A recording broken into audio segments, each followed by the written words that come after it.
दोस्तों, क्या मोदी और शाह देश की सियासत में एक बार फिर से उलटफेर करने जा रहे हैं, बाजी पलटने जा रहे हैं फिर से, या फिर इंडिया अलायंस इन विधानसभा चुनाव में, जो विधानसभा चुनाव चल रहे हैं, इसमें मोदी के विजय रथ को रोक सकता है। और सवाल ये भी बड़ा है कि क्या हरियाणा जीतने के बाद मोदी का विजय रथ महाराष्ट्र भी जीतेगा और साथ ही साथ झारखंड भी जीतेगा? क्या यह विजय रथ महाराष्ट्र और झारखंड दोनों जीतने जा रहा है, या फिर झारखंड और महाराष्ट्र दोनों को जीतना मोदी के लिए मुश्किल है? हरियाणा आसान था, झारखंड महाराष्ट्र मुश्किल है। Big question.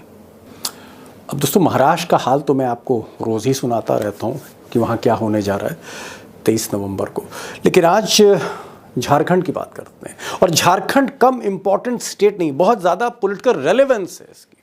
और बीजेपी यानी इंडिया अलायंस और एनडीए की फाइट में, बीजेपी वर्सेस कांग्रेस कहिए या इंडिया अलायंस वर्सेस एनडीए कहिए, इस फाइट में झारखंड बड़ा इंपॉर्टेंट स्टेट है, बहुत इंपॉर्टेंट स्टेट है, जहाँ एक तरफ कांग्रेस और झारखंड मुक्ति मोर्चा है। अब झारखंड में क्या होने जा रहा है 23 तारीख को, इसी 23 को जब मशीनें खुलेंगी, क्या होगा, कौन जीतेगा कौन हारेगा, ये तो मैं बताऊंगा।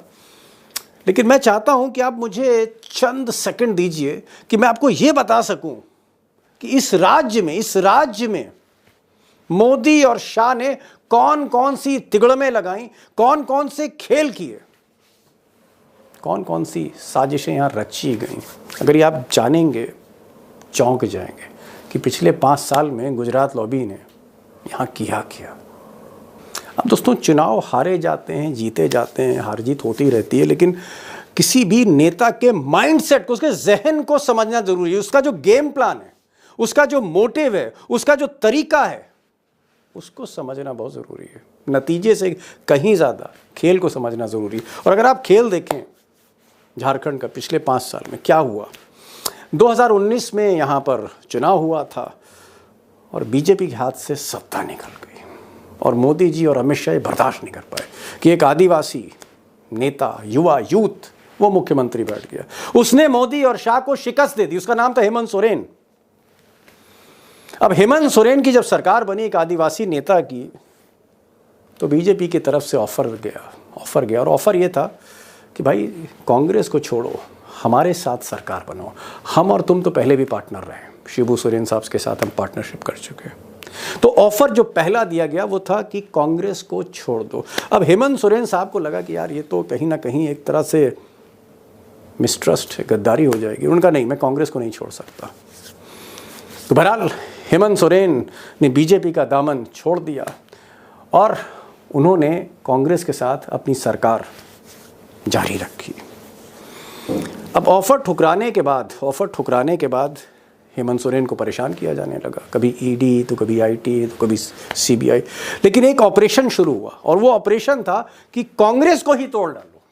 अगर कांग्रेस को तोड़ देते हैं, कांग्रेस को अगर डिवाइड कर देते हैं, जो महाराष्ट्र में किया, तो हेमंत सोरेन को किसी ना किसी तरह मजबूरी में बीजेपी के साथ आना ही पड़ेगा। कांग्रेस को तोड़ने का प्रयास हुआ, लेकिन कहीं ना कहीं हेमंत सोरेन की इंटेलिजेंस ने वो जो पैसा पहुंचाया जा रहा था वो कलकत्ता में पकड़वा दिया, नोट ही नोट मिले, और कांग्रेस ने भी एक्शन लिया और वो ऑपरेशन फेल हो गया। यानी जो दूसरा ऑफर था वो भी ख़त्म हो गया और बाद में ईडी छोड़ दी गई हेमंत सोरेन के पीछे। और ईडी ने एक, जैसा कि अदालत का कहना है कि बहुत हल्का मुकदमा था, उसमें हेमंत सोरेन एक सिटिंग चीफ मिनिस्टर को, इस देश के पहले चीफ मिनिस्टर, उसके बाद केजरीवाल की बारी आई, फर्स्ट सिटिंग चीफ मिनिस्टर के हाथ में हथकड़ी डाल दी राजभवन में और जेल भेज दिया। आदिवासी चीफ मिनिस्टर, पहला मुख्यमंत्री, जेल भेजा गया। और इसी जेल में जब वो थे तो वहाँ पर चुनाव हुआ लोकसभा का। हालांकि प्रदर्शन अच्छा था, लेकिन हेमंत सोरेन जेल में थे। अब हेमंत सोरेन को जब अदालत ने कहा कि साहब ये मुकदमों में दम नहीं है, हेमंत सोरेन को बेल मिली, उसके बाद कई और लोगों को बेल मिली। अब हेमंत सोरेन बाहर आ गए, लिहाजा एक बार फिर से इस आदिवासी नेता को हराने के लिए सारी ताकत बीजेपी ने झोंक दी है। बहुत ही ब्रीफ में, नटशेल में मैंने आपको 5 साल की कहानी बताई। हो सकता है बहुत सी चीज़ें छूट गई हों, फिर भी मैंने आपको एक मोटी मोटी तस्वीर दी।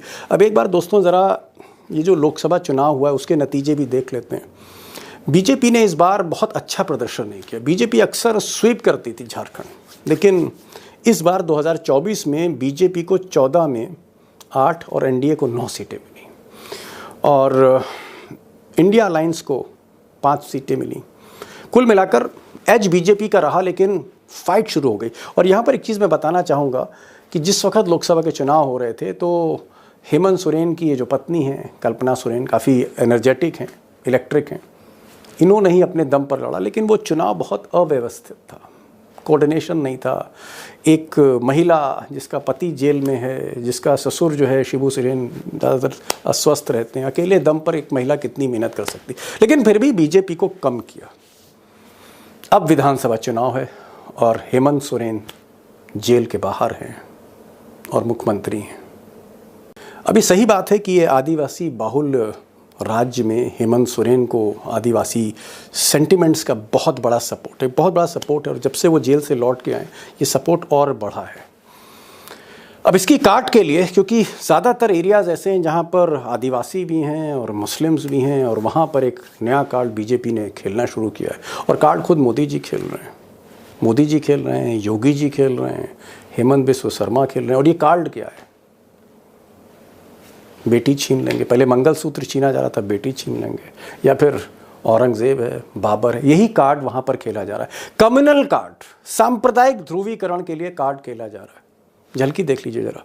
ये आपकी रोटी भी छीन रहे हैं, ये आपकी बेटी भी छीन रहे हैं। एक आलमगीर आलम थे, औरंगजेब, देश को लूटा था उसने, देश के पवित्र मंदिरों को नष्ट किया था उसने। अब ये जो बातें हो रही हैं औरंगजेब की, बाबर की, या फिर ये कहा जा रहा है कि साहब बेटी छीन लेंगे, पहले मंगलसूत्र कहा जा रहा था। अगर ये बातें दोस्तों आज से 20 बरस पहले चुनाव में मंच से कही जा रही होती, कोई भी नेता होता, और अगर टीएन शेषन जैसे चीफ इलेक्शन कमिश्नर होते, कल्पना कीजिए हालत क्या होती, एक्शन होता।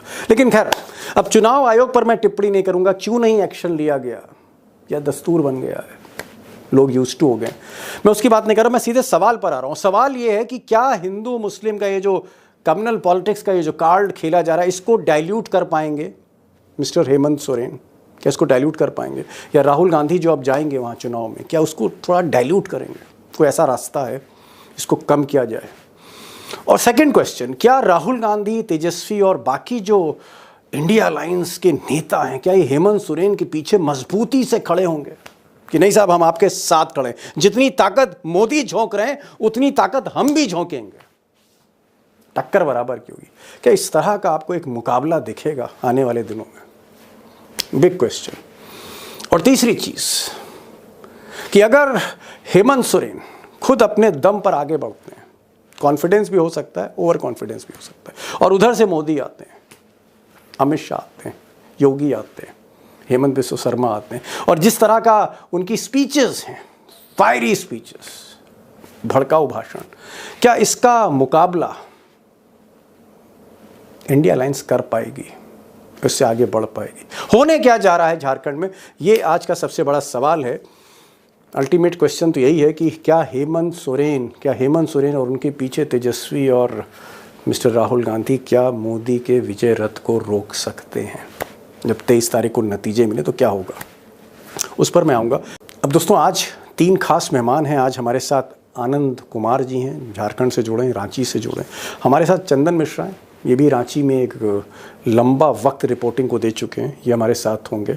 दोनों ही काफ़ी खरी बात करेंगे, खरा खरा बोलते हैं। मैंने कहा ठीक है, जो भी दिल में है बोलिए, आज आप जो भी है दिल में बोलिए, तो बोलेंगे। अदर साइड ऑफ पिक्चर भी देखिए, हर पिक्चर का हर पहलू देखिए। और हमारे साथ उमाकांत लखेड़ा साहब भी होंगे, कई बरस उन्होंने झारखंड बिहार में काम किया है। उमाकांत लखेड़ा की बात सुनिए, कोशिश करिए जानने की झारखंड में क्या होने जा रहा है। महाराष्ट्र को अलग ना देखिए, महाराष्ट्र के नतीजे झारखंड के साथ देखिए। दोनों ही 23 तारीख को आपके सामने होंगे, दोनों नतीजे। पहला जो मेरा सवाल है वो आनंद कुमार से। आनंद जी, अमूमन आखिर में एंकर्स पूछते हैं एक्सपर्ट से कि साहब होने क्या जा रहा है, कौन आगे है कौन पीछे। मुझे लगा कि पहला सवाल ही मैं एक बाउंसर से करूं और मैं पहले सवाल में आपसे पूछूं कि जीतने कौन जा रहा है। मुश्किल सवाल हो सकता है आज की स्थिति में, जीतने कौन जा रहा है? क्या हेमंत सोरेन के ग्रिप में ये इलेक्शन आ रहा है या इस इलेक्शन को हेमंत सोरेन की मुट्ठी से छीनकर अमित शाह और मोदी लिए जा रहे हैं? देखिए, मैं एकदम साफ बोलूंगा, हेमंत सोरेन के ग्रिप से मैच बाहर निकलता हुआ दिखाई दे रहा है। फिलहाल अगर बात करें तो चुनाव की शुरुआत में या चुनाव की घोषणा से पहले ये पूरी तरह से झारखंड हेमंत सोरेन की ग्रिप में था, लेकिन अब जो हरियाणा का मॉडल झारखंड में लागू होता दिख रहा है भाजपा की तरफ से, और हेमंत सोरेन और उनकी टीम ये सोचकर निश्चिंत बैठ गई थी कि जो लोकसभा में रिजल्ट आया था और जो जनता का मूड दिख रहा था वो हमारे पक्ष में रहेगा, लेकिन उनकी ये गफलत उन पर भारी पड़ रही है। और दूसरा उनके साथ सबसे बड़ा जो सेटबैक है वो कांग्रेस है, क्योंकि कांग्रेस अपने तय झारखंड में कुछ भी करती हुई दिखाई नहीं दे रही है। 2 दिन पहले केसी वेणुगोपाल आए थे, उनके सामने कांग्रेसियों ने टिकट बेचने का आरोप लगाया, इतना हंगामा किया कि बिना प्रेस कॉन्फ्रेंस किए वहां से चले गए। तो कांग्रेस जो है इस और जिस तरह के उम्मीदवार कांग्रेस ने खड़े किए हैं, ये कमजोर कड़ी बनने जा रहा है। आनंद जी, अगर मुकाबला हाथ से निकल रहा है तो फिर चाहे वो हेमंत बिस्व शर्मा हो, योगी हो, मोदी हो, ये फिर बाबर और औरंगजेब की याद क्यों दिलाई जा रही झारखंड को? झारखंड में बाबर और औरंगजेब ये नैरेटिव के सुपरस्टार्स कैसे बन रहे हैं? देखिए, इसका सबसे बड़ा कारण यह है कि झारखंड में बहुत सारी सीटें ऐसी हैं जहां आदिवासी और मुस्लिम का जो कॉम्बिनेशन है वो विनिंग कॉम्बिनेशन है, उसको तोड़े बिना आप चुनाव नहीं जीत सकते। तो अगर आदिवासी और मुसलमान का कॉम्बिनेशन को तोड़ना है तो आपको हिंदुओं को पोलराइज करना पड़ेगा, खास करके संथाल परगना के इलाके में। चंदन मिश्रा जी, आपने अभी आनंद जी को सुना।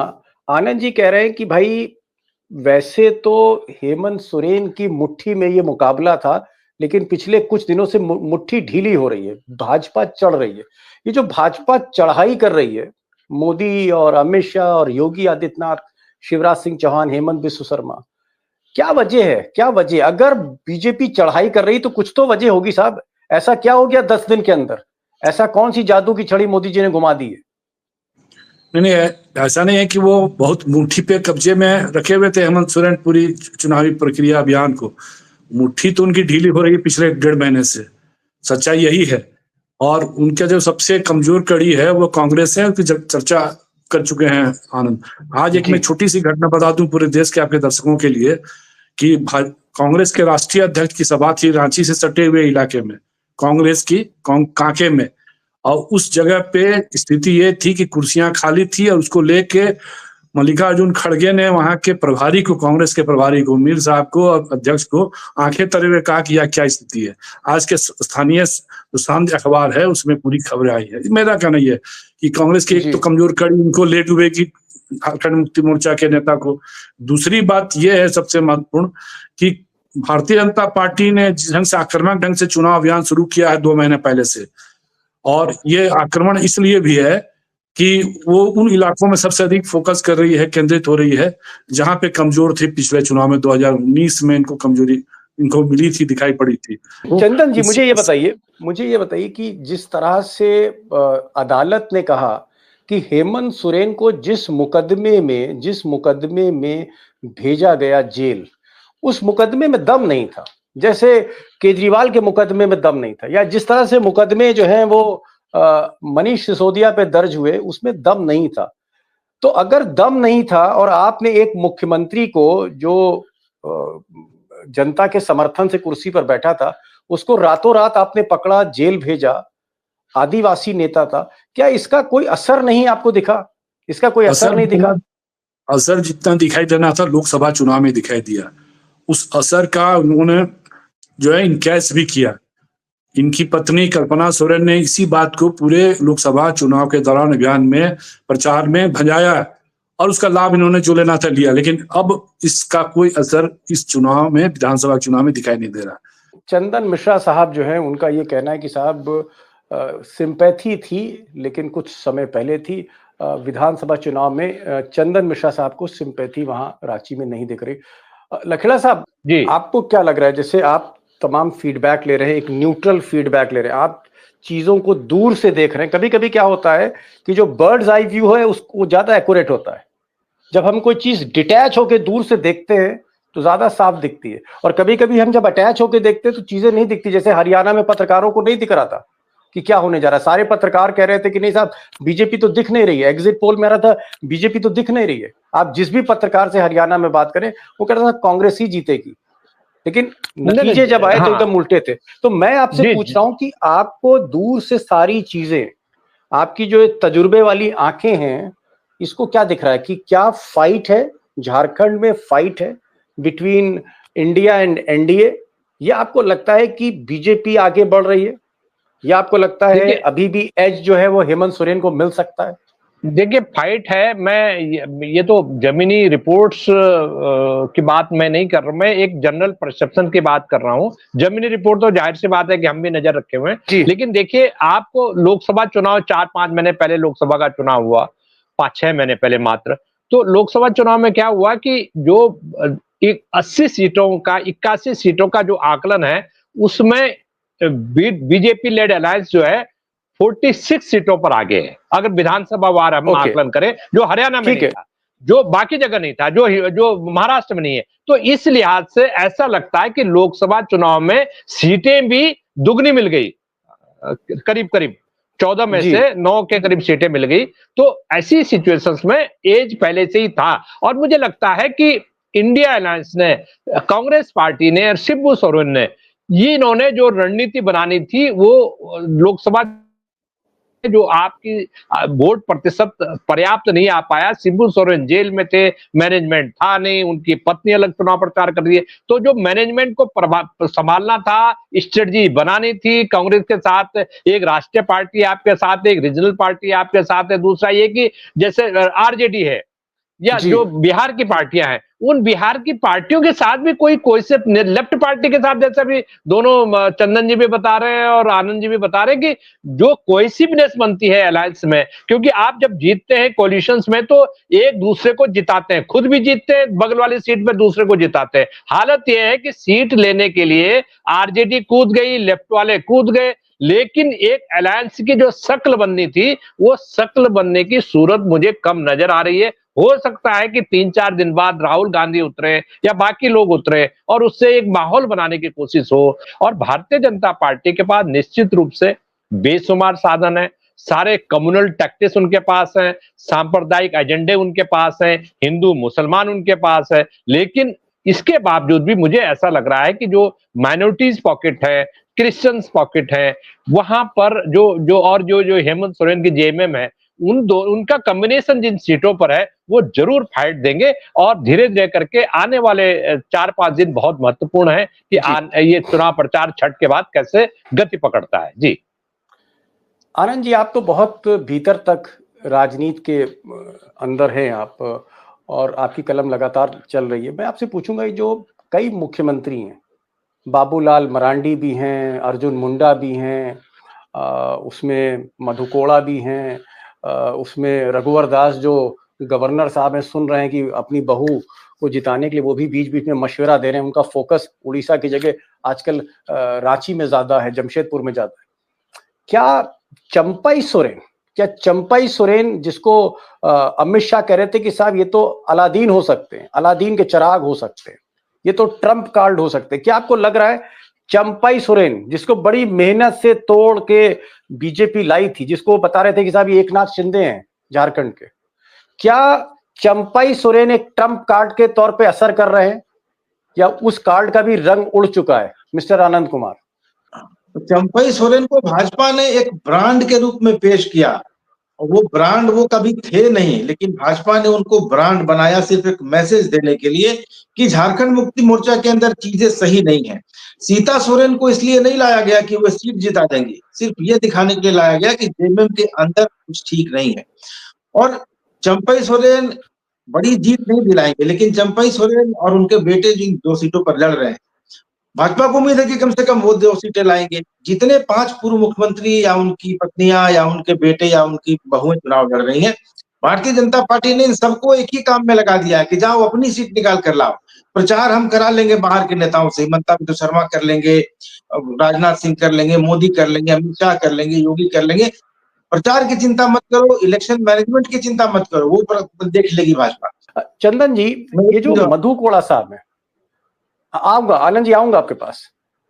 ये जो मधु कोड़ा साहब हैं, क्या आपको लगता है कि अगर बीजेपी एक करप्शन का अगर नैरेटिव सेट कर रही है, तो उस करप्शन के इस नैरेटिव में मधु कोड़ा जो बीजेपी के साथ है, क्या उसका लाभ मिल रहा है बीजेपी को या नुकसान हो रहा है मधु कोड़ा से? दीपक जी, मधु कोड़ा चुनाव सीधे नहीं लड़ रहे हैं।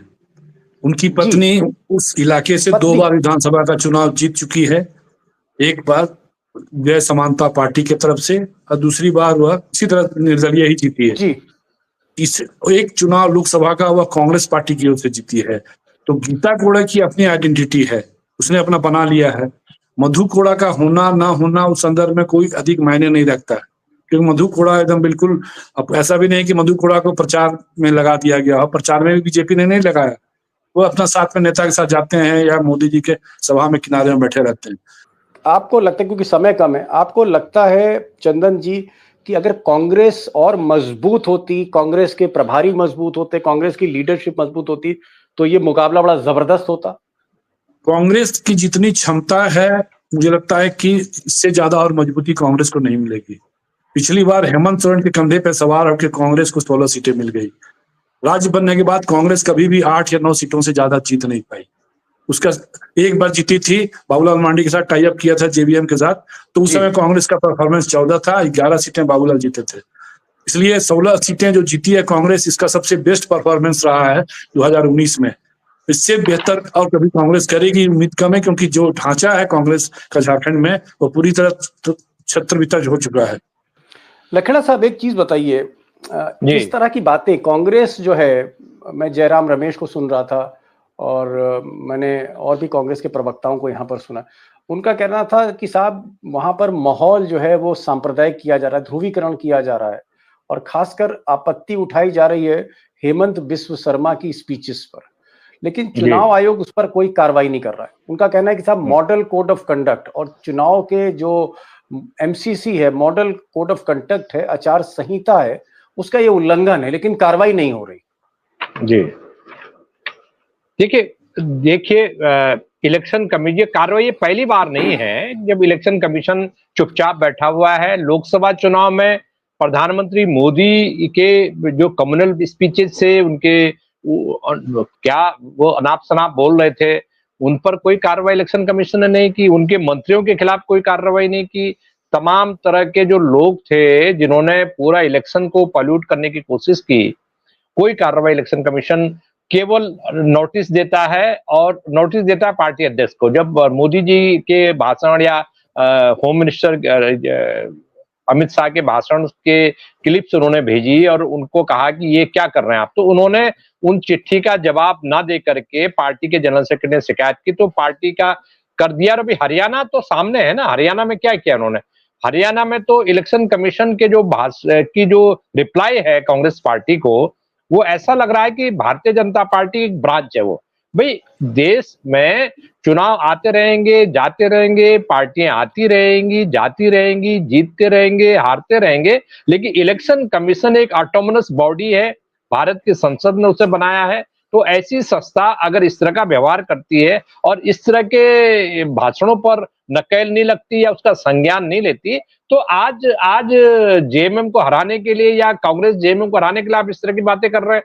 कल महाराष्ट्र में इस तरह की बातें शिवसेना, उद्धव या बाकी लोग करेंगे, तो आप उन पर तत्काल कार्रवाई कैसे करेंगे? कि एक राज्य में तो आप कर नहीं रहे। और हेमंत बिस्व शर्मा एक मुख्यमंत्री हैं, संवैधानिक पद पर बैठे हुए हैं, वो रावण की तरह किस तरह से मंच पर अनबंड और सांप्रदायिक भाषण कर रहे हैं, उसको कोई भी सेंसिबल इंसान और संवैधानिक मशीनरी अगर उसका संज्ञान नहीं ले रही है, तो ये बहुत खतरनाक स्थिति है देश में। और ये अगर बंद नहीं हुआ तो आने वाले ये ट्रेंड रुकेगा नहीं।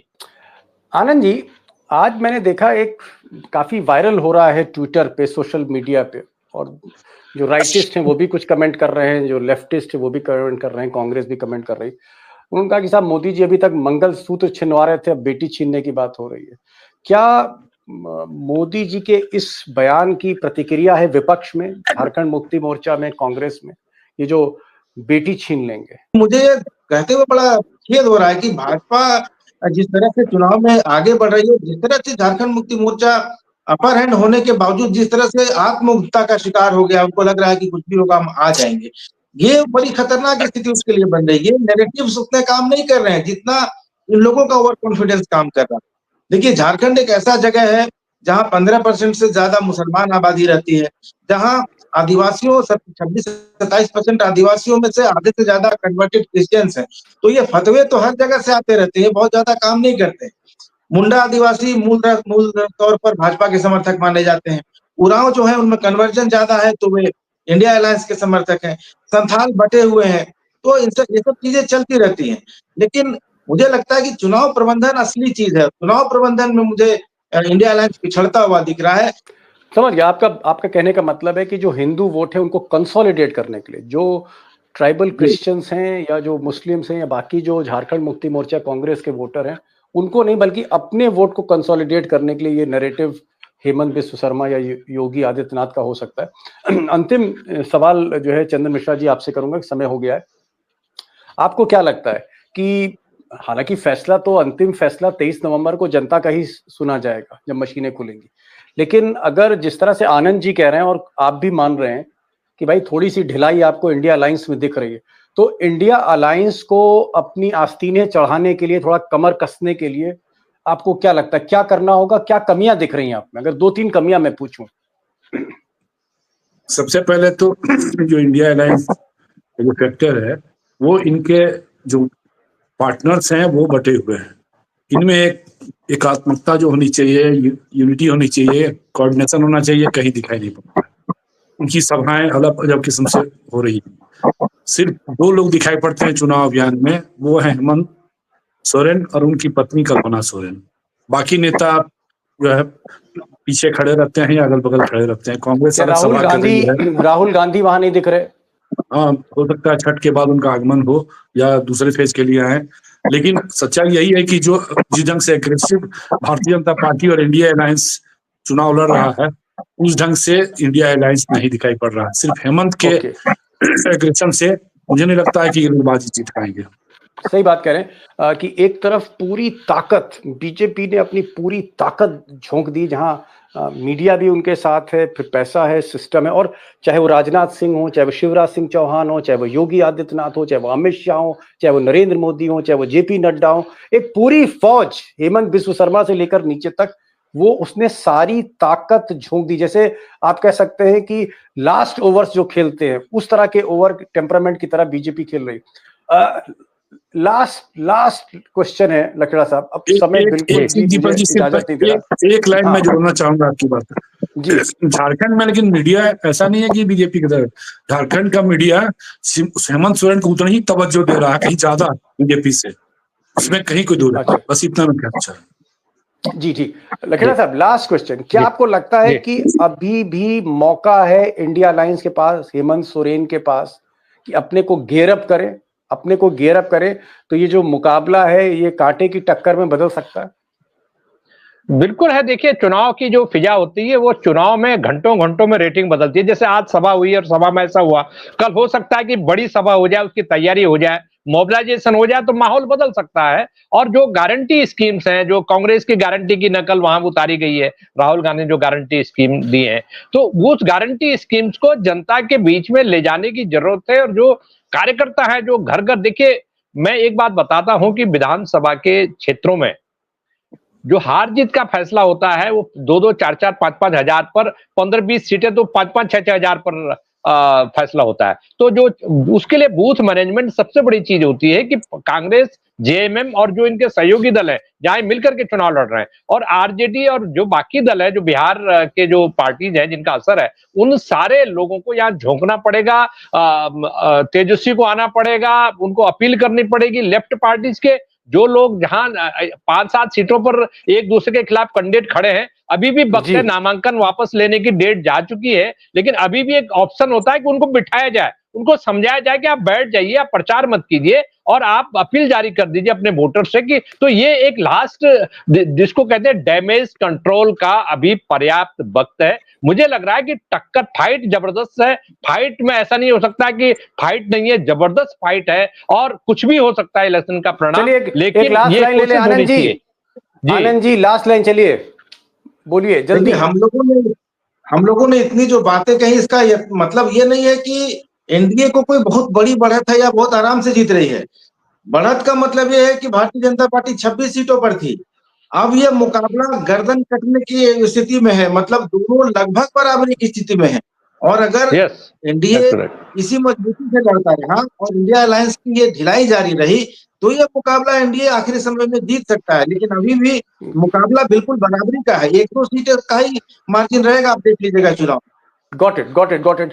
आनंद जी ये कह रहे हैं, और लखेड़ा साहब और जो चंदन मिश्रा साहब से बात हुई, कि भाई कहीं ना कहीं जो एक सिंपैथी थी, जो एक एज था आज से 2 महीने पहले, 1.5 महीने पहले, उस तरह के एज को, उस मोमेंटम को बरकरार नहीं रख पा रही है इंडिया अलायंस। और कहीं ना कहीं कांग्रेस की जो बल्लेबाजी, बैटिंग हो रही, बहुत वीक है। दूसरी तरफ बीजेपी की तरफ से पूरी बैटरी, जितने भी बड़े नेता हैं, जैसे आप कह सकते हैं कैंप कर रहे हैं, वो बार बार अमित शाह आ रहे हैं, नरेंद्र मोदी आ रहे हैं, प्रधानमंत्री आ रहे हैं, योगी आदित्यनाथ को वहां लाया जा रहा है, हेमंत शर्मा जो है असम के मुख्यमंत्री, वो कुंडली मार के बैठे हुए हैं और माहौल को भी गर्म कर रहे हैं। तो जितने नेता, बड़े नेता हैं बीजेपी के, वो सीट जाके उनके जबरदस्त तूफानी कैंपेन्स हो रहे हैं। उस तुलना में हेमंत सोरेन कहीं अकेले दिखते हैं, हेमंत सोरेन और कल्पना सोरेन ने। बाकी जिस तरह का एक बैकअप मिलना चाहिए वो नहीं है।